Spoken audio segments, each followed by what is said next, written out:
ya kuomba. Leo natamani tujifunze namna ya kuomba kwa Mkristo.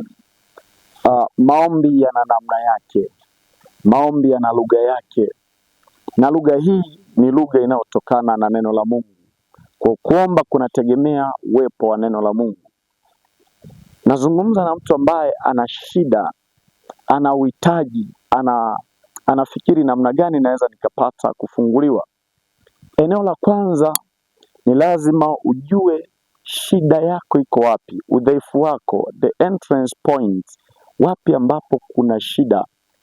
Ukiziba malango ya hilo eneo utakuwa salama. Unaweza ukawa unatafuta wahubiri, watumishi wakubwa yamkini wakuombee ili shida yako ishe, lakini mimi ninakwambia kwamba tafuta eneo ambalo limekuwa ndio entrance point, yani mlango wa kuingilia kwa adui. Ikiwa mfano uongo, kwamba ukajijua baada ya kuchunguza maisha yako kuna mlango wa uongo ambao adui anaotumia huo ili kukamata maisha yako, imekupasa kuziba huo mlango kabla ya kufanyia huduma, kwa sababu hata uende sehemu yoyote ukutane na manabii na watumishi mbalimbali, kama huo mlango hautofunga, basi hata huo unabii utakaopewa hautofanya kazi, mpaka kwanza uzibe lile eneo ambalo linakuwa ni chanzo cha adui kukamata maisha yako. Ikiwa labda uzinzi, tafuta eneo ambalo adui amekukamatia udhaifu huo, lifunge, discipline, wekea mipaka wewe mwenyewe. Mungu anasema leteni hoja zenu zenye nguvu. Ukisoma kwenye Isaya sura 41 mstari wa 21, ya kwamba leteni hoja zenye nguvu.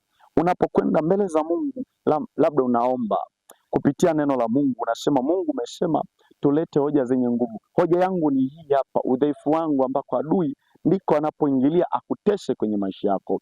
Unapomwambia Mungu ukafunga ukamlilia, Mungu amesema anasikia kuomba kwetu. Ndio maana amesema ombeni na mtapewa.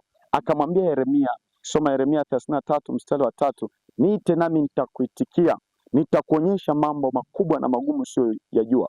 Kwa hiyo kuomba ni kumletea Mungu haja ya moyo wako kwenye eneo ambalo unaona hili peke yako huwezi, unahitaji Mungu akusaidie. Ukishatambua tu kwamba udhaifu wangu uko hapa na ukafunga yale malango, hapo ndipo deliverance iliyoko, hapo ndipo kufunguliwa. Sio kwa nabii kwanza, unahitaji ufunge yale malango, ndipo upate uponyaji completely. Na Mungu akusaidie katika jina la Yesu. Neema Mungu iwe juu yako kwa jina la Yesu, amen.